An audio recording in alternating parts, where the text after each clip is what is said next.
Boa tarde a todos.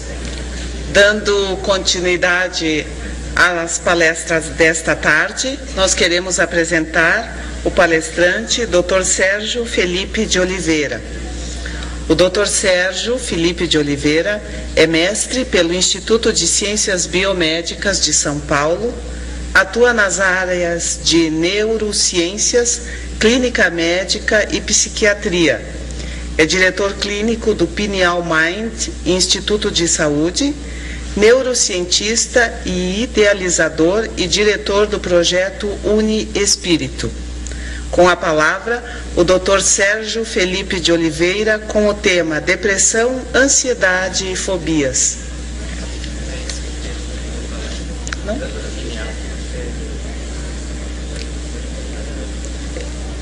Retificando, é a glândula pineal, novos conceitos e avanço nas pesquisas.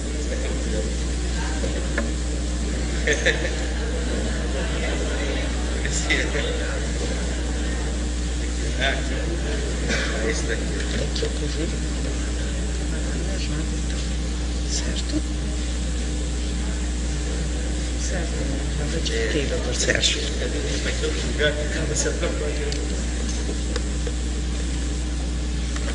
Deixa que eu ligo para o senhor. Obrigado. Boa tarde. Quero agradecer a oportunidade de estar aqui com vocês. Obrigado ao Dorival, toda a universidade aqui, pela possibilidade de estar falando.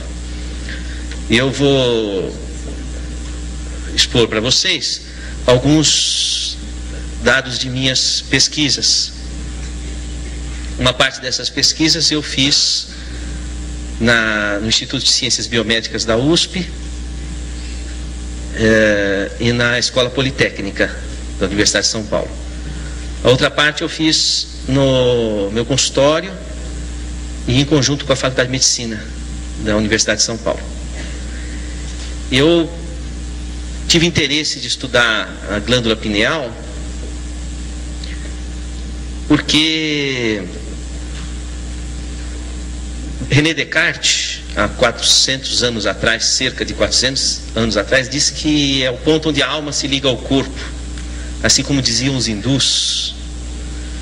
E eu achei curiosa a observação e pensei, que será que tem nessa glândula pineal que poderia justificar essa questão, não é?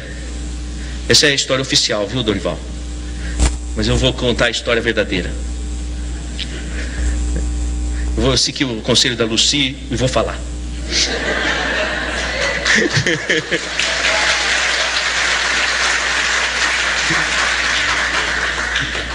Eu me formei em medicina e depois eu dividia meu tempo entre a clínica médica e eu estudava física no Instituto de Física da Universidade de São Paulo. Por 4 anos fiquei no departamento de Física Matemática, trabalhando teorias de campo de DNA. E nesse meio tempo eu ministrei algumas aulas na Faculdade de Medicina. Uma delas foi no Instituto do Coração, sobre genética em cardiologia, porque eu estudava DNA e, portanto, tinha uma boa formação nessa área de genética. E eu me recordo uma vez que, dando uma aula sobre genética do coração, eu disse, esses genes não vão funcionar se não tiver um espírito que induza o funcionamento deles.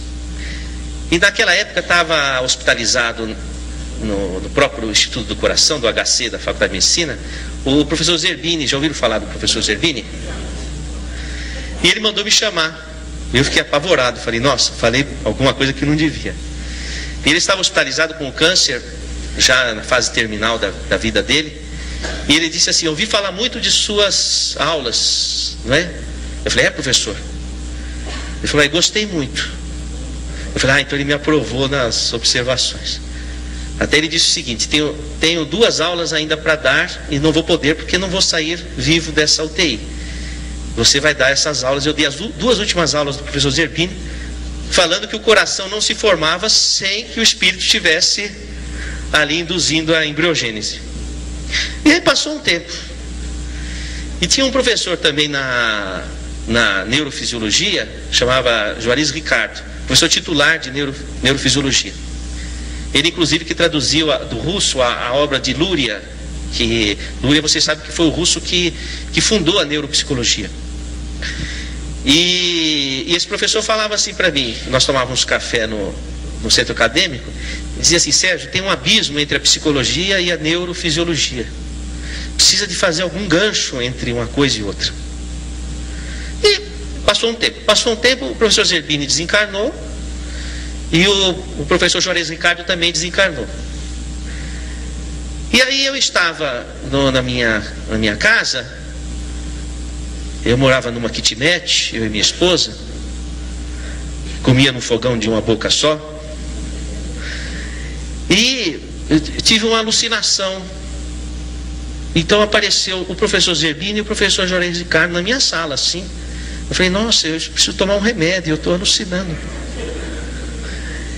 E aí eles disseram assim para mim: você precisa estudar a glândula pineal. Eu falei: imagina estudar a glândula pineal, um órgão vestigial, tem que voltar para a anatomia. Eu estou na anatomística, não estou na anatomia.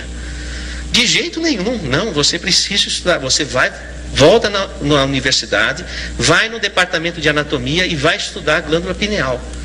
Eu falei: mas isso não é um assunto que me atrai, porque eu estava na física quântica, estudar anatomia em cadáver já tinha passado há muito tempo de Versalhes, isso, né? E aí eu deixei quieto.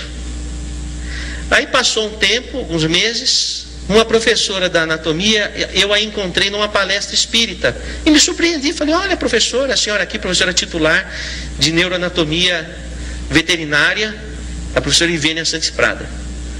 Aí ela estava com uma outra professora titular de anatomia também da Universidade Federal, e as duas estavam e vieram ter comigo. Falaram: Sérgio, você precisa pesquisar a glândula pineal, nós estamos precisando de uma pessoa no departamento para pesquisar. Eu falei: não é possível, a minha alucinação se vivificou aqui nesse... Não é? Eu falei: vai ver, eu tenho mesmo que ir pesquisar a glândula pineal. E aí eu fui na anatomia lá da medicina e falei: olha, eu quero pesquisar a glândula pineal.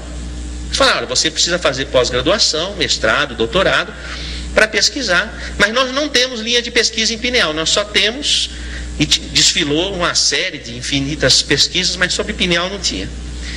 Eu falei: não, mas para mim eu só vou fazer a pós-graduação se puder estudar pineal, porque eu vim aqui para estudar pineal, sem contar a história toda, porque eu achava que eu estava maluco, iam perceber que era verdade isso.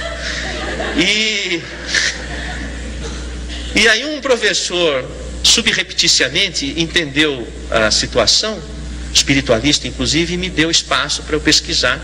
E aí foi. Aí saiu a pesquisa que eu vou mostrar para vocês e os derivativos dela. Tá? Então, mas vocês não contam para ninguém isso que eu falei para vocês. Vale a primeira história. Então, antes disso, eu vou passar alguns conceitos que são importantes, porque essa aula eu dei no Hospital das Clínicas, então eu tive que adaptar para o pensamento do pessoal lá da medicina. Vamos ao primeiro quadro. Esse é um livro do Jeffrey Schwartz, de uma universidade americana, e ele fala uma história que foi publicada numa revista científica que eu achei muito interessante de colocar aí. Eu vou contar para vocês. É uma paródia, porque normalmente se faz chacota do espiritualista, mas hoje em dia, dentro da própria alçada da ciência, já existe chacota dos materialistas. Então a história é a seguinte, é uma fábula, né, vamos dizer assim. Havia um planeta que havia recebido um sinal aqui da Terra, e